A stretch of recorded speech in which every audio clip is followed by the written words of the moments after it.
Hello friends, तो कैसे हैं आप लोग। आज मैं आपको एक नई मूवी के बारे में बताने वाला हूं जिसका नाम है 40 डेज एंड 49। ये 2002 में रिलीज हुई थी। मूवी की स्टार्टिंग में मैट नाम का एक लड़का दिखाया जाता है। मैट के पास पता नहीं ऐसी कौन सी ट्रिक है जिसके कारण लड़कियों से 5 मिनट में ही पड़ जाती है। ये हमारी मूवी का मेन कैरेक्टर है। मैट यहाँ रेस्टोरेंट में बैठे हुए अपनी एक्स गर्लफ्रेंड की फोटोज और वीडियोस डिलीट कर रहा होता है। तभी मूवी के अगले सीन में दिखाया जाता है कि मैट अपने भाई से मिलने चर्च में गया हुआ है। वो अपने भाई को बताता है कि लास्ट टाइम वो एक लड़की के साथ था। उस लड़की के साथ पलंग तोड़ गपागप चल रहा था, पर तभी वो सीलिंग दिखती है और सीलिंग में दरार दिखती है। इसे देख के वो काफी डर जाता है और उसका निकोल का ब्रेकअप भी हो गया। निकोल मैट की एक्स गर्लफ्रेंड है। तभी उसका भाई बोलता है, तुमने निकोल और तुम्हारे ब्रेकअप की वजह अपने आप को बना ली है, इसलिए ये सब तुम्हें दिखता है। तो अपने आप को माफ करो और मूव ऑन करो। तभी उसके भाई और मैट में झगड़ा हो जाता है और मैट वहां से चला जाता है, अपने घर चले जाता है जहाँ उसके दोस्त रायन के साथ रहता है। रायन फोन में बात कर रहा होता है। वो मैट से रिक्वेस्ट करता है कि आज रात को वो दोनों क्लब जाएंगे। दरअसल रायन ने मैट और उसके लिए 2 डेट का इंतजाम किया हुआ होता है। मैट पहले मना कर देता है, पर रायन की बहुत ज्यादा रिक्वेस्ट के कारण वो भी मान जाता है। उसी रात वो दोनों क्लब जाते हैं। क्लब पहुंचते ही रायन अपनी बंदी के साथ चुम्मा चाटी में बिजी हो जाता है। वह यहाँ मैट कहाँ पीछे रहने वाला था। मैट भी उस लड़की को 2 मिनट पटा लेता है। फिर मैट उसे अपने घर लेकर जाता है और दोनों पलंग तोड़ने लग जाते हैं कि तभी पलंग तोड़ते टाइम ही मैट की नजर सीलिंग पे पड़ती है। सीलिंग में फिर से ही क्रैक आता है और होल होने लग जाता है। मैट की वहीं फट जाती है। मैट वो सब छोड़ के वॉशरूम चला जाता है। वॉशरूम में पहुंचने पर उसका दोस्त उसे हेलमेट मांगने आता है। तभी मैट उसको बोलता है कि मुझसे ये सब नहीं होगा। तभी रायन उसे बोलता है कि तू हेलमेट ले, इसको पहन, मैदान में कूद जा, बाकी सब तेरा पप्पू संभाल लेगा। तभी मैट अपने दोस्त की बात मानता है, हेलमेट पहनता और कूद जाता है मैदान में। पर मिशन सक्सेसफुल नहीं हो पाता। अगले दिन मैट तैयार वैयार होकर अपने ऑफिस के लिए निकल जाता है। मैट एक वेब डिजाइनर है। ऑफिस पहुंचने पर वहां पर एक लड़का आता है। वो मैट को बताता है कि उसने देखा है कि यहाँ पर एक हॉट चिक्स की एंगेजमेंट हो रही है। तभी उसे बताता है कि उसका नाम निकोल है। मैट पे भागा भागा निकोल की एंगेजमेंट पार्टी के पास पहुंच जाता है और बाहर खिड़की से सब देख रहा होता है कि तभी उसे पीछे से धक्का लगा। फिर वहाँ एक लड़की होती है। मैट फिर से अपना जादू चलाता है और वो लड़की फिर से उससे पट जाती है। इसके कुछ दिन बाद मैट वापस अपने भाई के पास जाता है और उसे सब कुछ बताता है कि वो एक नई लड़की के साथ था। फिर मैट बोलता है कि वो एक प्रतिज्ञा लेता है कि वो 40 दिन तक किसी के साथ गपगप नहीं करेगा और ना ही हिलाएगा। तभी उसका भाई बोलता है कि ये तुमसे नहीं हो पाएगा, ये बहुत ही मुश्किल टास्क है। तभी मैट अपने भाई को बोलता है कि मैं तुम्हें करके दिखाऊंगा। मैं 40 दिन तक किसी भी लड़की के साथ गपगप नहीं करूंगा। और मैट वहां से चला जाता है। घर पहुंचते ही मैट घर में से पूरी मैगजीन और सीडीज हटा देता है ताकि उसकी ठरक ना जागे। मैट का पहला दिन बड़े आसानी से बीत जाता है। वो अपने आप को छोटे मोटे कामों में बिजी कर लेता है। तभी रायन आता है। रायन मैट को बोलता है कि चलो आज क्लब चलते हैं। तभी मैट उसे मना करता है और बहाना बना देता है कि आज वो लॉन्ड्री के लिए लॉन्ड्री शॉप पे जाएगा। उसके बाद मैट लॉन्ड्री शॉप पे चला जाता है। लॉन्ड्री शॉप पे पहुंचते ही उसे वहाँ एरिका मिलती है। एरिका मैट पे जम के लाइन मारती है, पर मैट गूंगा होने का बहाना करता है और उससे बात नहीं करता, क्योंकि अगर मैट ने बात किया तो वो लड़की उससे फिर से की पट जाएगी। जाते जाते एरिका मैट को बोलती है कि हम नेक्स्ट वीक फिर से के मिलेंगे और वहां से चली जाती है। अब मैट अपनी आवाज को 1 वीक कंट्रोल करने में कामयाब हो जाता है और अपने काम में भी ज्यादा ध्यान देने लग जाता है। तो उसका बॉस की बहुत तारीफ करता है। इधर रायन अपनी मैगजीन को डस्टबिन में पड़ा हुआ देख के काफी गुस्सा होता है। वो मैट के पास जाता है और उससे पूछता है कि ये सब क्या है। तभी मैट उसे सब कुछ बताता है। उसे बताता है कि उसने एक प्रतिज्ञा ली है कि 40 दिन तक किसी भी लड़की के साथ गपगप नहीं करेगा और किसी के साथ फिल्म पाली भी नहीं करेगा और ना ही हिलाएगा।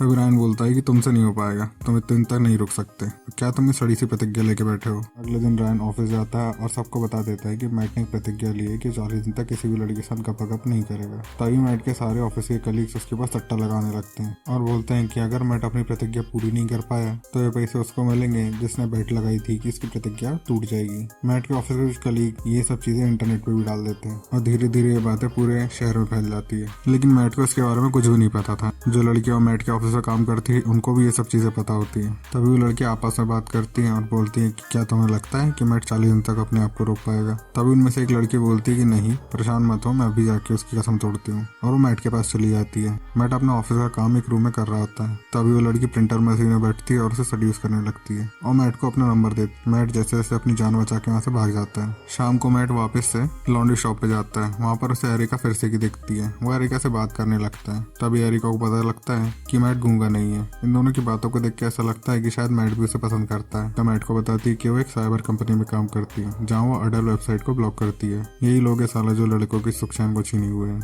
मैट ये बात का सुन के काफी शौक हो जाता है। अब अगले ही दिन मैट रायन को बताता है कि वो एरिका से मिला था और वो एरिका को पसंद करता है और वो आज उसके साथ डेट पे जाने वाला है। उसके बाद मैट और एरिका डेट पे जाते हैं। वो दोनों डेट के लिए एक बस पे जाते हैं और वहाँ बहुत एंजॉय करते हैं। शाम को जाते हुए एरिका मैट को बाय बोलते टाइम किस करने वाली होती है। तभी मैट उसे हाई फाई देता है और वहाँ से भाग जाता है। अगले दिन जब मैट अपने ऑफिस जाता है तो उसे कैंटीन बॉय बताता है कि कल तुमने कुछ गप्पा वाला कार्यक्रम किया कि नहीं किया। तभी मैट काफी शौक हो जाता है क्योंकि ये बात सिर्फ उन्हें रायन को बताया हुआ होता है। तभी में उसका एक दोस्त क्रिश आता है और वो मैट को सब कुछ बताता है कि उन्होंने उस पर बेट लगाई हुई है और ये सब उन्होंने ऑनलाइन भी डाल दिया। तभी मैट अपनी ऐड एक वेबसाइट पे देखता है और काफी डर जाता है और डायरेक्ट एरिका के पास जाता है। एरिका उस पर काफी गुस्सा होती है। एरिका को लगता है कि अपनी 40 दिन की प्रतिज्ञा पूरी करने के लिए मैट ने उसका इस्तेमाल किया है। तभी मैट उसे बोलता है कि ऐसा कुछ नहीं है, मैं तुम्हें रियली पसंद करता हूँ। अब मैट वापस अपने घर चले जाता है और घर में वो रायन को खूब सुनाता है। मैट बोलता है, साले मैंने तुझे दोस्त समझ के सब कुछ बताया और तूने सब जाके ऑफिस में पोक दिया, ये तो कम था, तूने फिर एरिका के बारे में बता दिया। अब सभी ये सोचते हैं कि मैं कब गपागप करना चालू करूंगा और उन्हें पैसे मिलेंगे। अब अगले हफ्ते जब मैट लॉन्ड्री शॉप पे जाता है तो उसे एरिका नहीं मिलती, पर उससे एक लेटर मिलता है जिसमें एरिका ने लिखा दिया। लेटर में एरिका मैट को डिनर के लिए इनवाइट करती है। इसके बाद मैट एरिका से मिलने के लिए डिनर पर जाता है और वहाँ निकोल भी होती है और तभी मैट घबरा जाता है और उल्टी सीधी हरकत करने लगता है और इसी के दौरान वो अपनी शर्ट पे आग लगा लेता है। सोच रहा था कि निकोल का ध्यान उस पर न जाए, लेकिन सबका ध्यान उसी पे पड़ जाता है और निकोल का ध्यान उस पर पड़ जाता है और फिर वो निकोल और एरिका को एक दूसरे से इंट्रोड्यूस कराता है। एरिका फिर गुस्सा हो जाती है कि तुमने अपनी एक्स के बारे में मुझे नहीं बताया। फिर एरिका वहाँ से चली जाती है। अगले दिन ऑफिस में मैट अपना काम कर रहा होता है कि तभी 2 लड़कियां उसके पीछे पीछे आती है और उसे बोलती हैं, अगर तुम तुम्हारी प्रतिज्ञा अभी तोड़ोगे तो उससे हुए मिले हुए पैसे को हम चैरिटी में डोनेट कर देंगे। और फिर वो एक दूसरे को किस करने लगती हैं। तभी मैट अपना पीछे छुड़ा के वहाँ से भाग जाता है। इसके बाद मैट अपने भाई से मिलने जाता है और उसे बताता है कि उसे अब सभी लड़कियां टॉपलेस दिखने लगी हैं और ये सब देख के मेरी ठरक अंदर से जागने लगी है। तभी उसका भाई बोलता है कि तुम्हें इस बारे में अपने मॉम डैड से बात करनी चाहिए। फिर वो दोनों अपने मॉम डैड से मिलने चले जाते हैं। घर पहुंचते ही मैट के फादर अपने जवानी के पलंग तोड़ने के किस्से सुनाने लगते हैं। मैट उनकी बातों को सुन के काफी शौक हो जाता है। यहाँ 35 दिन बीत चुके हैं। अब मैट के फ्रेंड्स उसी कसम तोड़ने के लिए नई नई ट्रिक यूज करते हैं। तभी उसका एक फ्रेंड उसकी ड्रिंक में वाइग्रा मिला देता है, पर यहाँ मैट की किस्मत का साथ देती है। वो ड्रिंक वो नहीं पीता है और उसका बॉस वो ड्रिंक पी लेता है। उसके बाद वाइग्रा का असर उसके बॉस पे दिखने लगता है। वहीं दूसरी तरफ मैट का कलीग मैट को ढूंढते हुए आता है और उसे बोलता है कि वो बेट से $18,000 जीतने वाला है। अगर वही मास्टरबेट करता है तो उसे $9,000 दे देगा। मैट लालच में जाता है और मैगजीन लेके वॉशरूम में चला जाता है और सभी वॉशरूम के बाहर खड़े होकर देखते रहते हैं। तभी वहाँ बाजू से उसे जोर जोर से आवाज आती है। वहाँ उसका बॉस बासा वेट कर रहा होता है। तभी मैट मैगजीन वहीं छोड़ता है और खिड़की से कूद जाता है और वहाँ से भाग जाता है। उसके बाद मैट एरिका से मिलने जाता है और एरिका के लिए कुछ फूल लेके जाता है। दोनों फिर थोड़ा ऊपर ऊपर से खेलते हैं। एरिका को ये बात काफी अच्छी लगती है कि रात भर मैट के पास पूरा मौका था, लेकिन मैट ने मेरे को कुछ भी नहीं किया। साला एक तरफ लेना भी है और दूसरी तरफ देना भी नहीं है और कुछ भी होना है। अब मैट का 38वां दिन होता है। मैट काफी खुश होता है कि वो 2 दिन बाद एरिका के साथ गपशप करेगा। अभी उसका दोस्त आता है और मैट को बोलता है कि तुम्हें आज प्रेजेंटेशन देने के लिए जाना है। तभी मैट प्रेजेंटेशन देने के लिए जाता है। मैट का हथियार पूरी तरीके से सलामी दे रहा होता है। तभी मैट के दोस्त और उसका बॉस उसे घर जाने की सलाह देते हैं। मैट जैसे घर पहुंचता है तो वहाँ निकोल आ जाती है और निकोल उसे बोलते हैं कि उसका और उसके फियांसे का ब्रेकअप हो गया और वो अब वापस से मैट के पास आना चाहती है। तभी मैट उसे खरी खुटी सुनाता है और वहाँ से भगा देता है।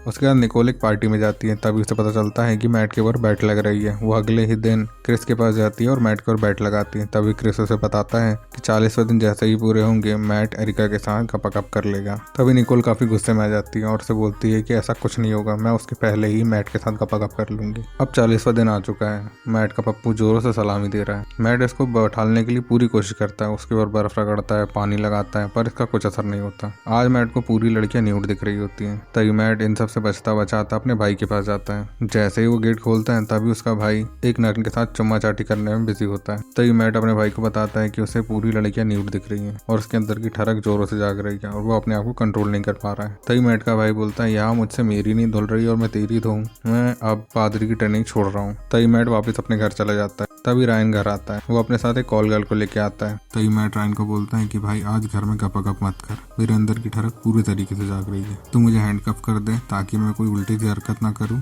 और भाई यहाँ से प्लीज चले जा। तभी रायन भी मैट की बात मानता है और उसकी बातों को समझता है और वहाँ से चला जाता है। इधर एरिका जोरों शोरों से तैयार हुई होती है कि आज वो मैट के साथ जाएगी और पलंग तोड़ेगी।